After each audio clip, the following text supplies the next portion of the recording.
They've almost finished loading our cargo. We should be ready to depart right on schedule, or so I'm told. Excellent. 'Tis nice to have a smooth beginning to one's journey, at the very least. It's funny.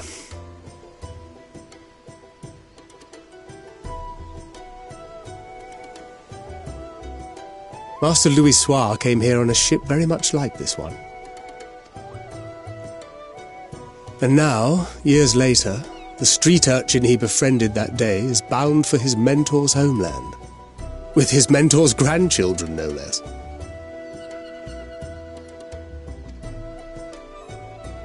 Aye.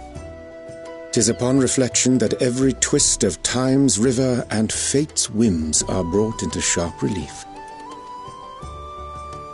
Thou hast matured much in the intervening years. Wert thou not caught attempting to relieve Master Louis Soir of his purse scant moments after he made landfall upon this dock? Oh, really? Now that's a tale I'd like to hear.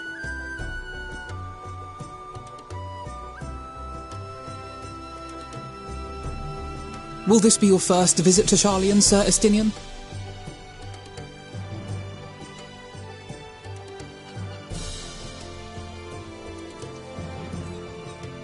Sir Estinian?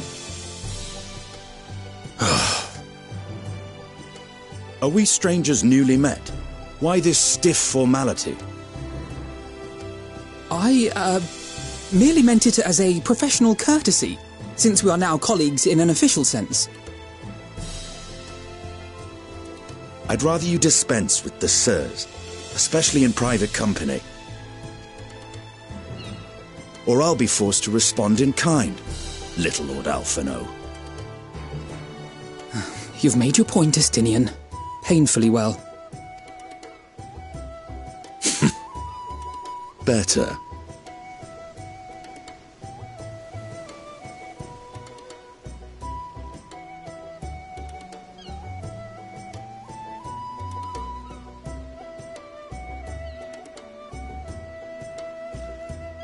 Are you all right, Tataru? You seem positively distraught. Distraught? Me?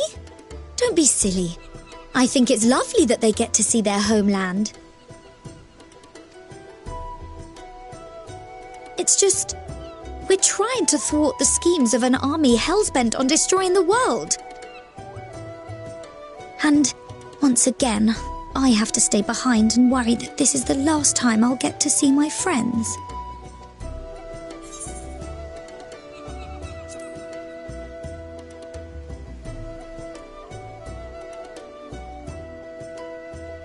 I'll hold you to that.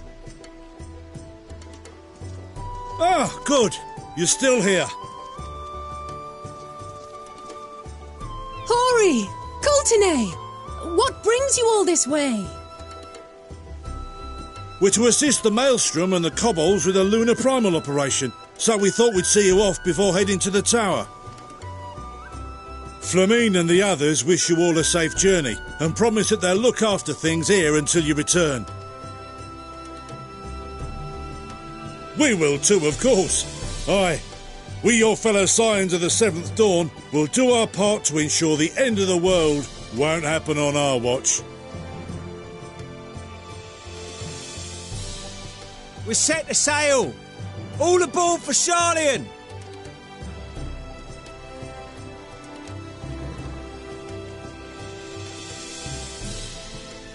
It's time. Then we must delay no longer. We will contact you the moment we learn aught of value. Wish us luck.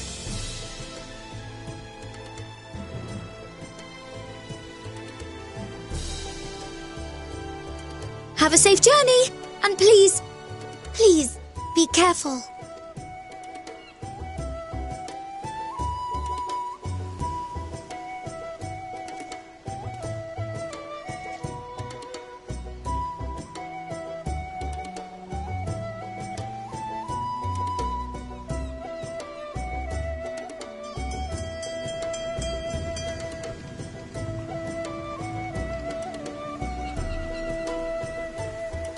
And so you venture forth unto the unknown.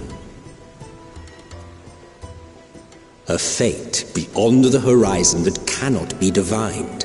A future undefined and in flux. In uncertain times, naught but the simplest words of wisdom will suffice.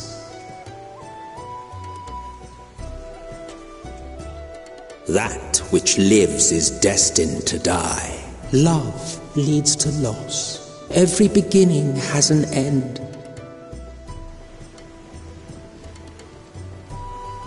Treasure every moment, every step of your descent.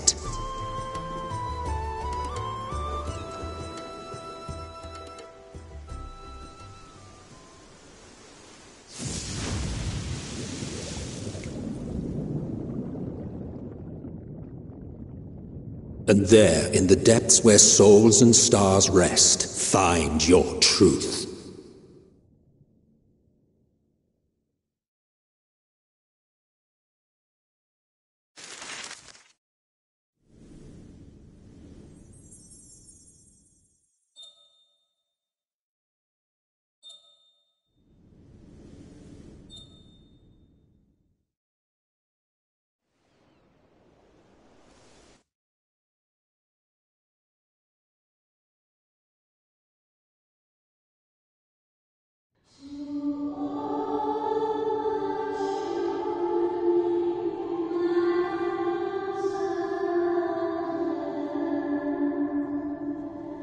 Here.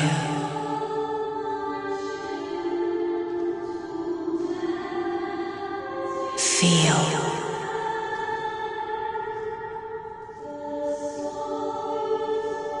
Think.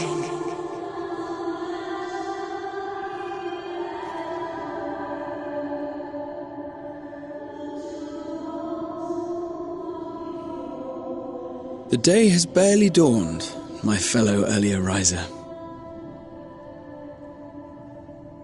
Though we're hardly alone in that. Envious of those still sleeping soundly, no doubt.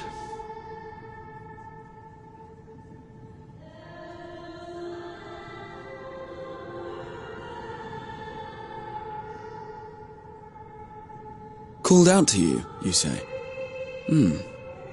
I've heard nothing myself.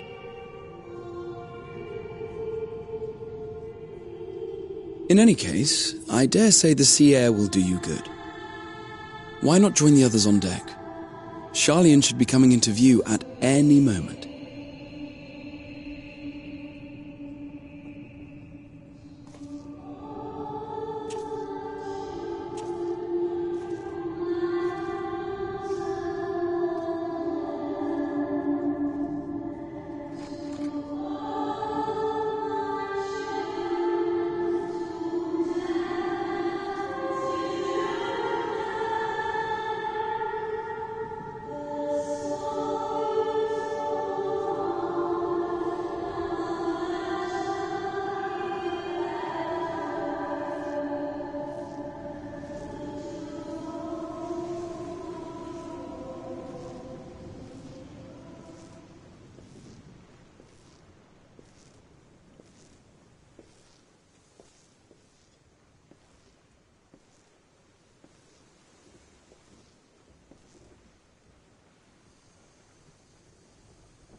My voice yet reaches you.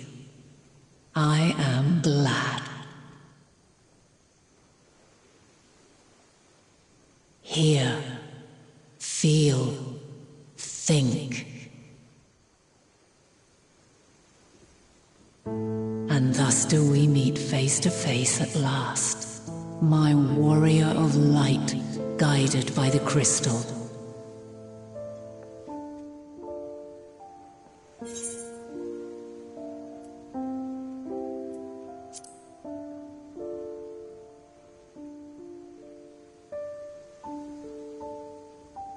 After your sojourn in the first, I believe you have your answer.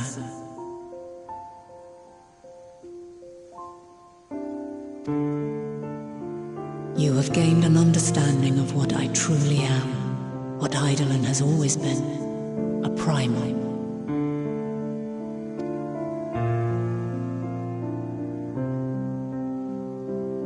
Zodiac was created to forestall the apocalypse which threatened the ancient world.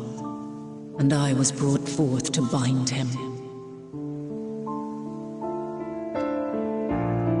Yet 7 times now, those who would orchestrate a return to that bygone era have rejoined a shard to the god I had sundered. The greater his strength grows, the swifter does mine own diminish. The power to draw your mind into the rift betwixt is no longer mine to wield.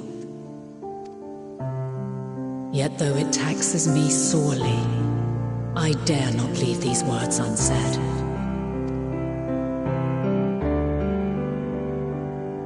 Even bereft of my guidance, you and your companions have accepted the burden of this star's troubled past.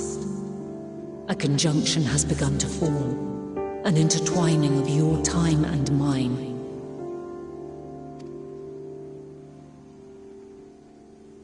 Wheels shudder and turn. Conflict looms, monumental, which will decide the fate of this world and all life upon it.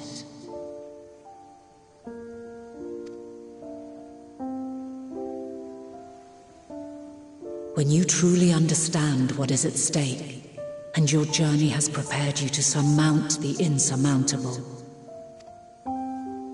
then shall I honor the promise made in another time, another age.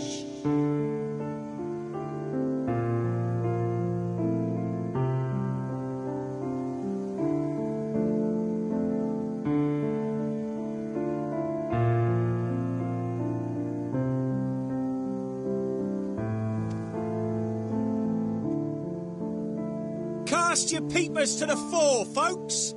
Sharlayan's just over yonder. I will not keep you further. Your traveler's heart must yearn to behold this unfamiliar land. We shall meet again, and soon.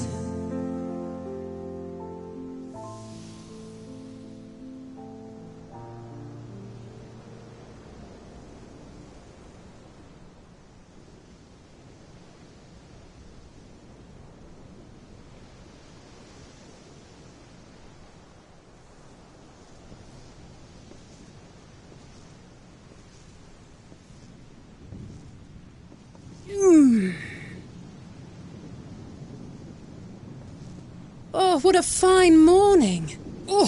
Still a bit stiff, though. And a good morning to you too. Taking a look at the island already? Then let's go. Let's go! Might still be room in the prow if we're lucky.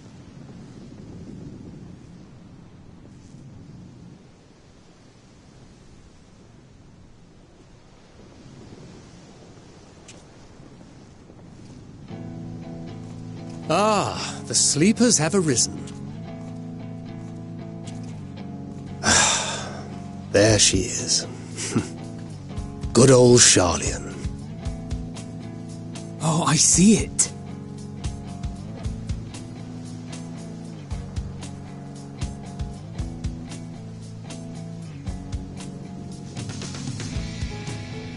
Home. Home at last. Well, maybe not in Father's eyes, but we'll manage on our own, if we must. You do know you're not alone in this, don't you? Indeed, 'tis as Sir Estinian saith. Forget not the comrades who boarded this ship at your side, I prithee.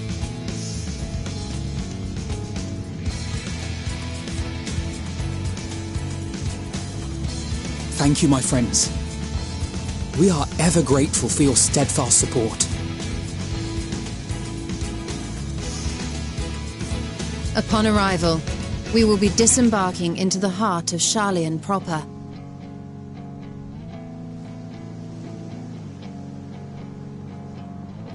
There is no greater concentration of wisdom in all the world.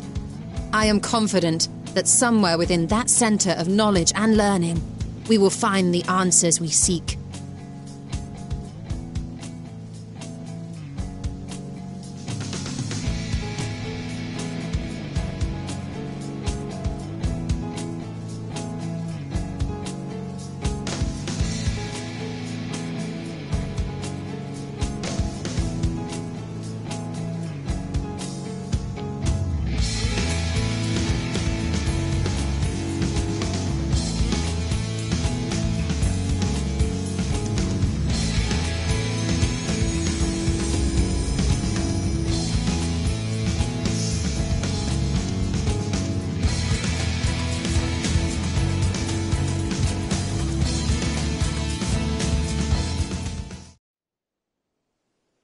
Sharlayan, the solitary island nation of the northern seas.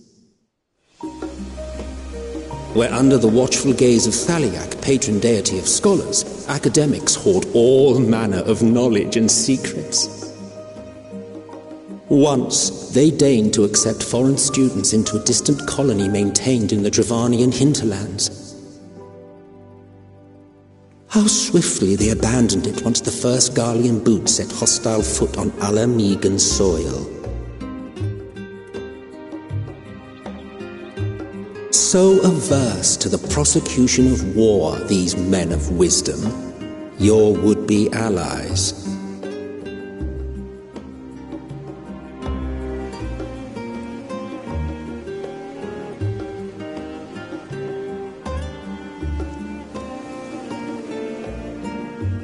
I thought they'd never let us off the ship. What's next, then? Entry applications? Hopefully they find no cause to deny us.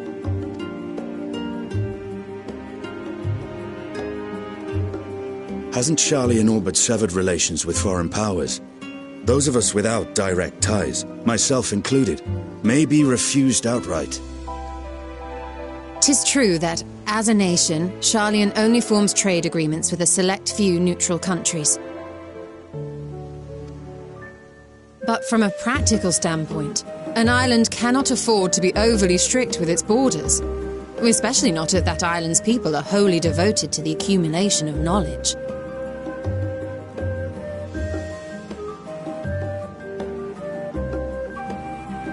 If one submits the proper paperwork, with satisfactory evidence of identity and intent, then foreigners may be granted entry. May. Quite. So let us be absolutely clear on these points before we proceed. The immigration officer will ask for your affiliation and your purpose of visit. Considering Sharlayan's views on intervention, I strongly suggest we avoid any mention of the Scions. Kral has laid the groundwork for us to act as associates of the students of Baldessian, and our ostensible reason for being here is to aid in their order's restoration.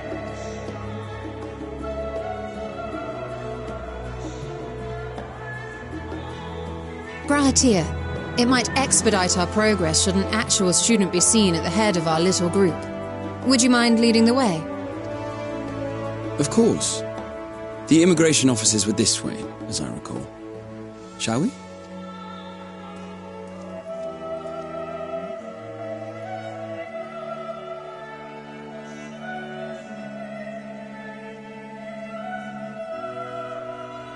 Greetings. We've just arrived and are eager to make our way into the city. Would you be so kind as to process our entry applications? Certainly. I see by your mark you are an Archon. I am. Brahatir of the Students of Baldessian at your service.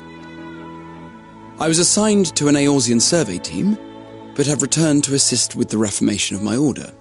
My associates here will provide additional support. Very good. I have paperwork detailing your group and its scheduled arrival for today.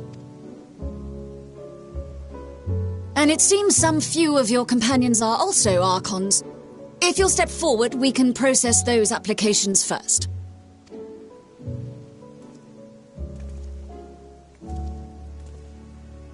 Ishtola rule.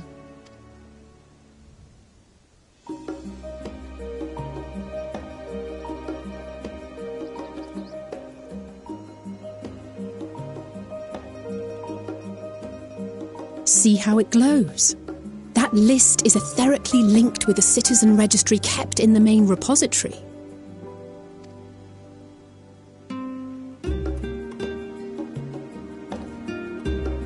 I've confirmed your status as Archons and amended your travel records accordingly. Welcome home. Now, who do we have here?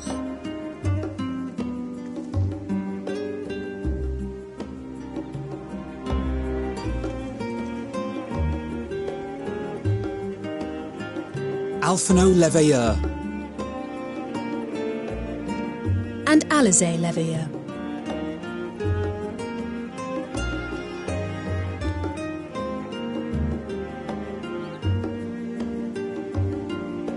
Your applications have also been approved.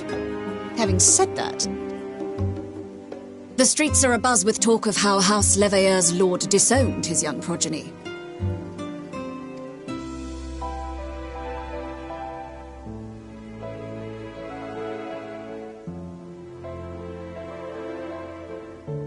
And while such personal circumstances constitute no reason to deny you entry, I urge you to avoid exacerbating your present situation. Times are quite troubled enough already. We shall keep that in mind.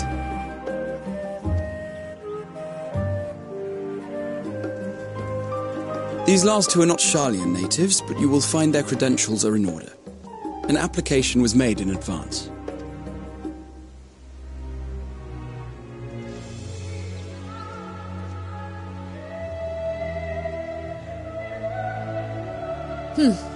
Name and occupation?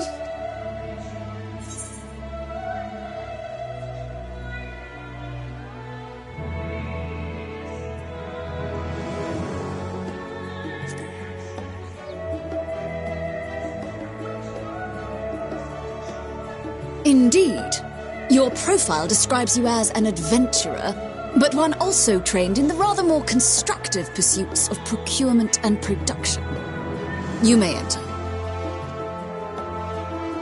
And you, sir?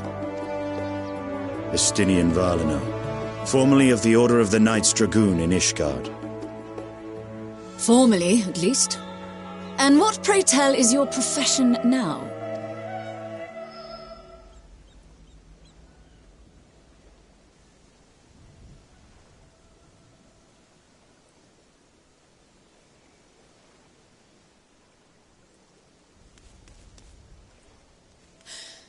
If you'll allow me...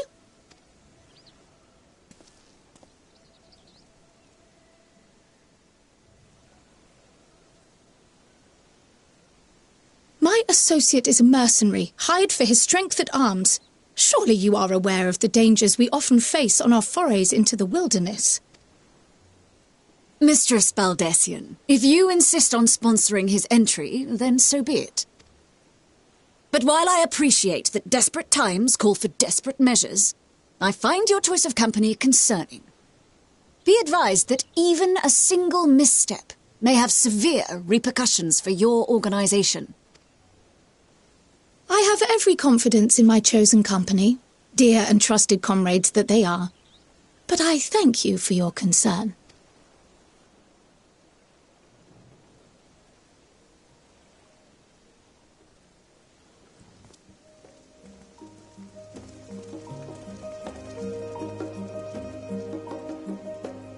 Croyle! It is good to see you. Likewise. Long voyage notwithstanding, you all seem none the worse for wear. There is much to discuss, but this is hardly the place. Let's be on our way, shall we?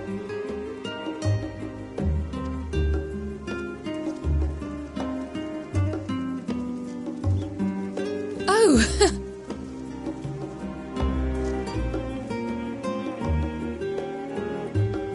Welcome, friends, to Sharlayan.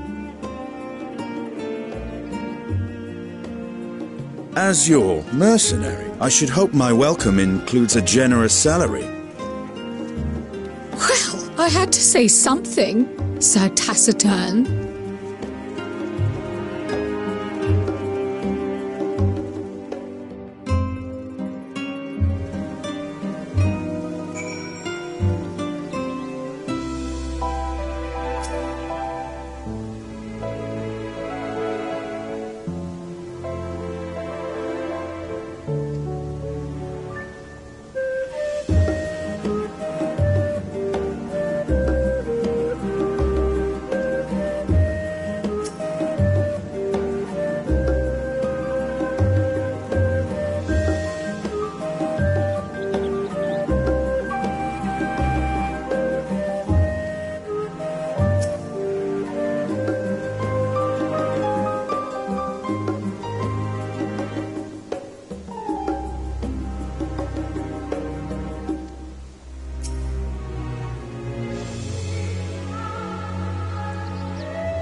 Pray forgive me. I was delayed. It's fine, Urianger. We're all here now. Let's get down to business then, shall we?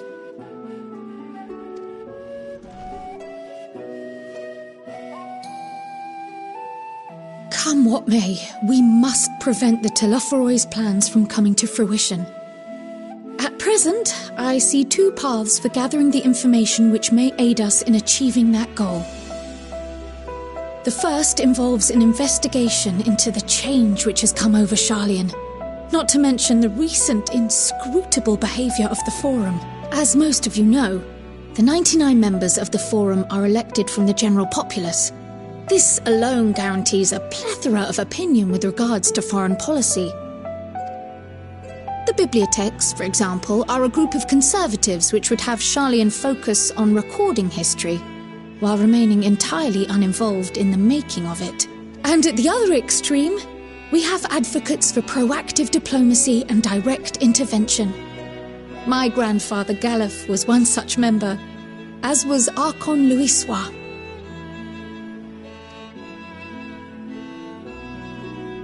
Yet despite our diverse factions and philosophies, the recent vote to deny Eorzea's request for assistance was unanimous. Even more concerning was the fact that many cited other more pressing duties as justification for their recalcitrance. Fortuno's refusal in Gridania had those same undertones. 'Twas as if, having stared unblinking into the face of impending doom, he had simply turned away to pursue something more important. But what could that possibly be? A mystery indeed, and one which I ask for your help to solve. Our future may depend on it. As for our second potential path, it concerns a request made directly to the students of Baldesion. Our organization was founded primarily to study strange and unexplained phenomena the world over. Mysterious relics and ruins, arcane disturbances, and so forth. Compared to our more isolationist Sharlayan colleagues, we have strong connections overseas, namely with scholars and academics who share our passion for the unknown. The request in question comes from one such acquaintance, Nadana, an alchemist residing in distant Thavnair. Her missive describes the sudden appearance of a tower, and the subsequent summoning of what I can only assume is a lunar primal.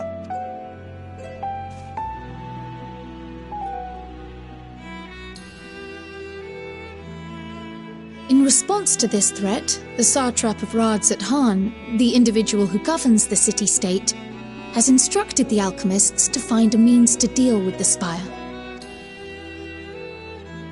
The artisans of that land are heirs to an ancient tradition, one rather unlike that of their Uldan counterparts. 'Tis possible, nay, probable, that they have gleaned truths unattainable by Eorzea or her Far Eastern allies. They do, in fact, appear to have a strategy in mind, though it will require further research. To that end, they have requested an introduction to a capable warrior shielded by the blessing of light.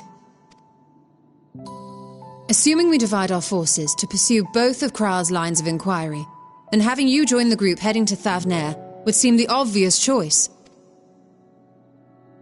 But the investigation in Sharlayan is of vital importance as well. Equal, I think, to the Thavnairian one, given that the fate of the world may hinge on the results of both. Yes, it is quite the quandary. Though it is a great imposition and an altogether too common one, our efforts would be more likely to succeed were you to lead the charge on both fronts.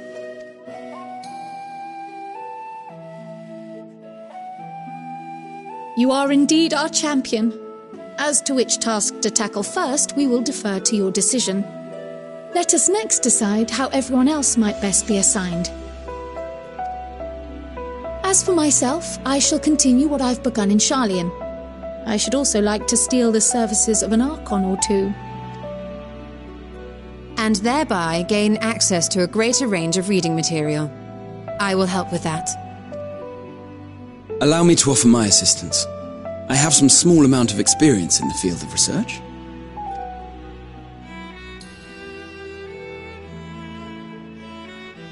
Alize and I would also like to help, if you would have us. Anything to understand even a fraction of what our father and the Forum might be thinking. Of course! The more the merrier. Right. The rest of us will make the journey to Thavner. Thoughts? Objections? I passed through Thavner on my way to infiltrate the Empire, and though I'm not qualified to give a guided tour, I did gain a sense of where things lie. I'll be happy to have you along then. So for this group, it will be you, me, and Urianger. Give me a moment afterwards, and I'll supply you with all the details of Nadana's request. Consider this hall our rendezvous point once our respective tasks are complete. May our investigations prove fruitful.